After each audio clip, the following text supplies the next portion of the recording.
पहिया नहीं चलेगा, नहीं चलेगा, नहीं चलेगा, बस का पहिया नहीं चलेगा, बस का पहिया नहीं चलेगा।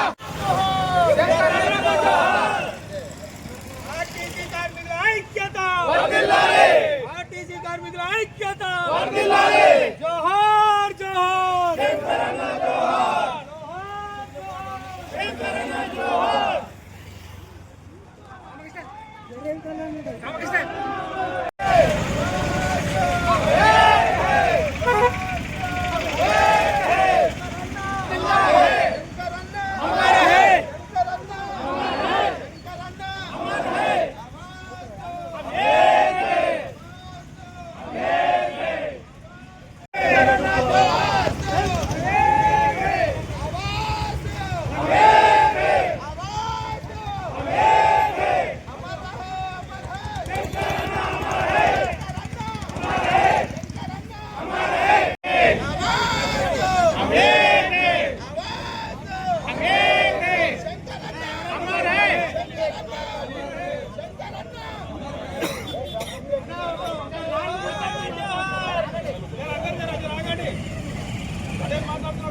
अमर रहे, अमर रहे, శంకరన్న అమర్ హై, शंकरन्न అమర్ హై, शंकरन्न అమర్ హై, शंकरन्न. అమర్ హై.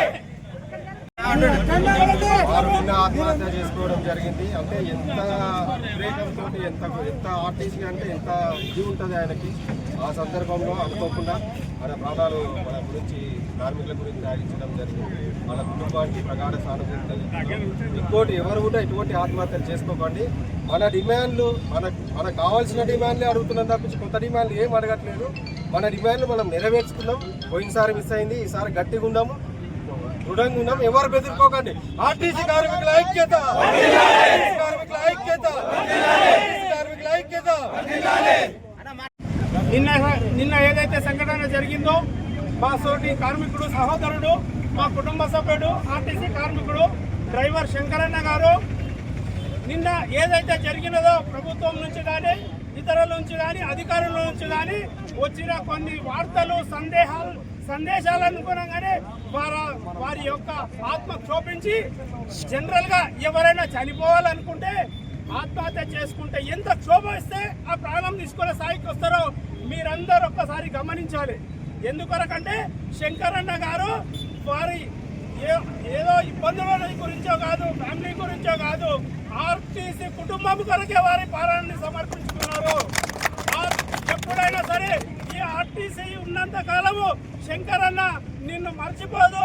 శంకరన్న శంకరన్న అమర్ రహే, అమర్ రహే, అమర్ రహే, అమర్ రహే అని తెలియజేసుకుంటూ ఇప్పుడు కొన్ని విషయాలు మేము ముందు పంచుకోదలుచుకున్నాను.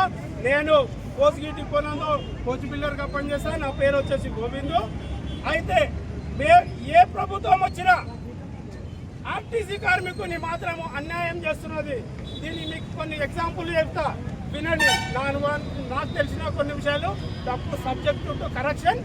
ఏం జరిగింది నాకు తెలిసిన అవగాహన వరకు మేము తెలంగాణ ఉద్యమం కొరకు ఎప్పుడైతే సకల జనుల సమ్మెలో పాల్గొన్నామో అప్పుడే సకల జనుల సమ్మెకు అన్నది ప్రాణం వచ్చింది.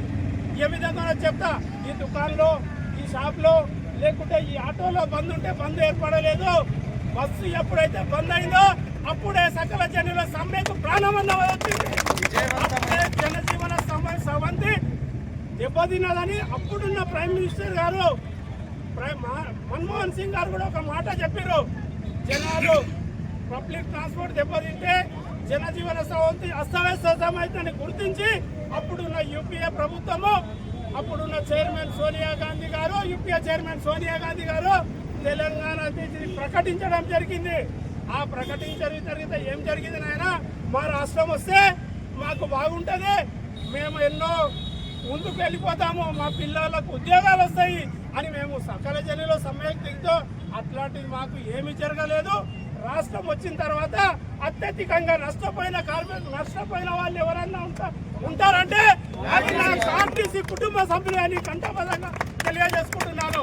ఇంకొక విషయం ఏంటంటే, కేసీఆర్ గారి మాటలు నమ్మి మేము ఎన్నో సమ్మెలు చేసినాం, ఎన్నో రాష్ట్రానికి వరకు పోరాడినాం. అందులో మా ఆర్టీసీ కార్మికులు కూడా ఎన్నో విధాలుగా వచ్చిన చివరికి రాష్ట్రం వచ్చిన తర్వాత వెనుకనే మాకు పిఆర్సీ వస్తుంది అనుకుంటే సెంట్రల్ గవర్నమెంట్ జీతాలు వస్తాయని చెప్పిండు మా నాయకుడు, మా ఉద్యమ నాయకుడు. ఆర్టీసీ కార్మికుని కాళ్ళకి ముళ్ళు నాటితే నోటితో పీకేస్తానా, పంటితో పీకేస్తానా చంద్రశేఖరరావు గారు మా కాళ్ళనే నరికేయడం జరిగింది.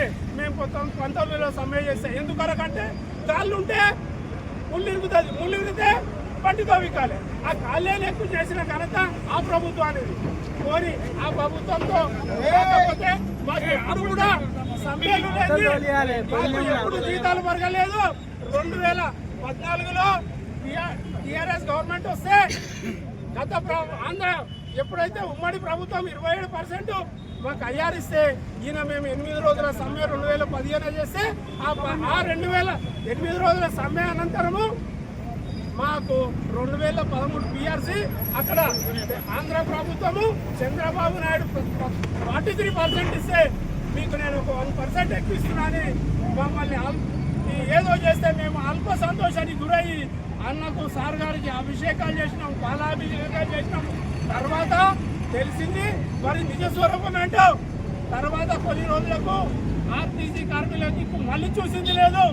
ఈ విధంగా ఆ 2000 అతను వాళ్ళు ఇచ్చిన 27% అయ్యారుకు 17% కలిపి 44% ఇచ్చి అందుట్లో సగము బాండ్ రూపాయలు ఇచ్చి 5 yearsకి ఇస్తానని ఆయన ఉన్న 10 సంవత్సరాల 10 కాలం కల్పించుకున్నాడు. కానీ మాకు ఆ బాండు డబ్బు ఇచ్చిన పాపన అవ్వలేదు టీఆర్ఎస్ ప్రభుత్వం. నేడు మేము ఈ స్థితిలో ఉండడానికి గత ప్రభుత్వం వేసిన నాందే అని నేను ఈ విధంగా మీకు తెలియజేసుకుంటున్నాను.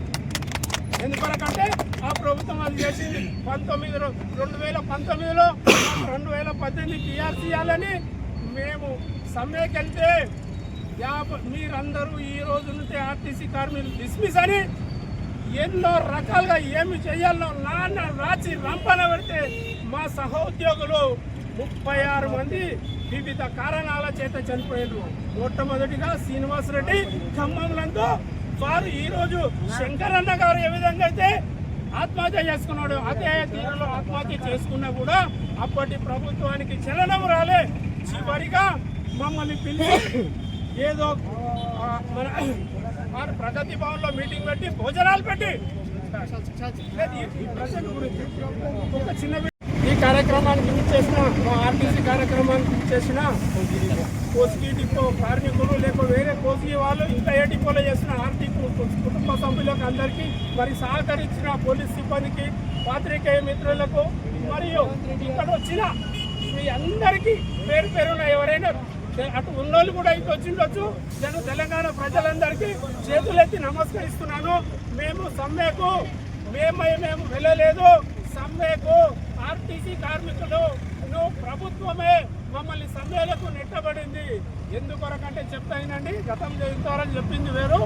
ఎప్పుడైతే మేము ఆర్టీసీ బీఆర్ఎస్ ప్రభుత్వంలో మేమైతే నష్టానికి గురైనామో, మేము క్షోభకు గురైనామో, ఆ క్షోభ పోతుందని ఏ విధంగా నమ్మడం జరిగిందంటే కాంగ్రెస్ ప్రభుత్వాన్ని ఏదైతే మేనిఫెస్టో హిందూ అయితే భగవద్గీత, ముస్లిం అయితే ఖురాను, ఏదైతే క్రిస్టియన్ అయితే బైబిలు అంటారో అని నమ్మే ఒక మేనిఫెస్టోలో పెట్టడం జరిగింది. మా సమస్యలను 28 పేజీలో మేము వచ్చిన వెంటనే ప్రభుత్వంలో విలీనం చేస్తాం, మీకు 2 పిఆర్సీలు ఇస్తాం, మీ బకాయిలను అన్ని చేస్తాము, యూనియన్లు ఇస్తామన్న హామీని నమ్మి మేము ఆ రోజు ఈనాడు ఉన్న రేవంత్ రెడ్డి గారి ప్రభుత్వానికి మా ప్రతి ఆర్టీసీ కార్మికుడు వారికి వారి ఫ్యామిలీ మెంబర్స్ వారి బంధువులని అందరికీ చెప్పి ఓట్లు వేపిస్తే తీరా గెలిచిన తర్వాత మాకు ఇచ్చింది ఏమిటి లేదా అంటే ఏమీ లేదు.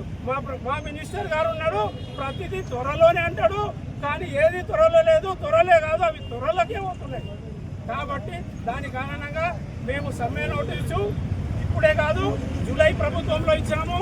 అప్పుడు పూనంనేని సాంబశివరావు గారు మరియు దేవరకద్ర ఎమ్మెల్యే మధుసూదన్ రెడ్డి గారు, ఎమ్మెల్సీ కోదండరాం గారు, సార్ గారు, ఇక మిగతా కొంతమంది దగ్గర ఆర్టీసీ ట్రాన్స్పోర్ట్ మినిస్టర్ దగ్గర చర్చలు జరిగినప్పుడు మీరు పాకిస్తాన్తో అవతల యుద్ధాలు అవుతున్నాయంటే మీ సమ్మెది వాయిదా వేసుకొని చెప్పిన కారణంగా మేము వాయిదా వేసుకున్నాము తప్ప ఎప్పుడు దాన్ని విరమించలేదు. అదే సమ్మెని ఇప్పుడు రిపీట్ చేస్తున్నాము. మళ్ళా ఫ్రెష్గా సమ్మె నోటీస్ ఇచ్చి 22వ తారీఖు నుంచి సమ్మెకి వెళ్ళినాము. ఈ సమ్మెని మాకందరికీ నా అప్పీల్ ఏంటంటే, మీ అందరికీ తెలంగాణ ప్రజలారా మా యొక్క విషయాన్ని అర్థం చేసుకోండి. మేము సమ్మె చేస్తున్నది ఆర్టీసీని కాపాడడానికి అని గమనించాలని తెలియజేసుకుంటూ థ్యాంక్ యూ.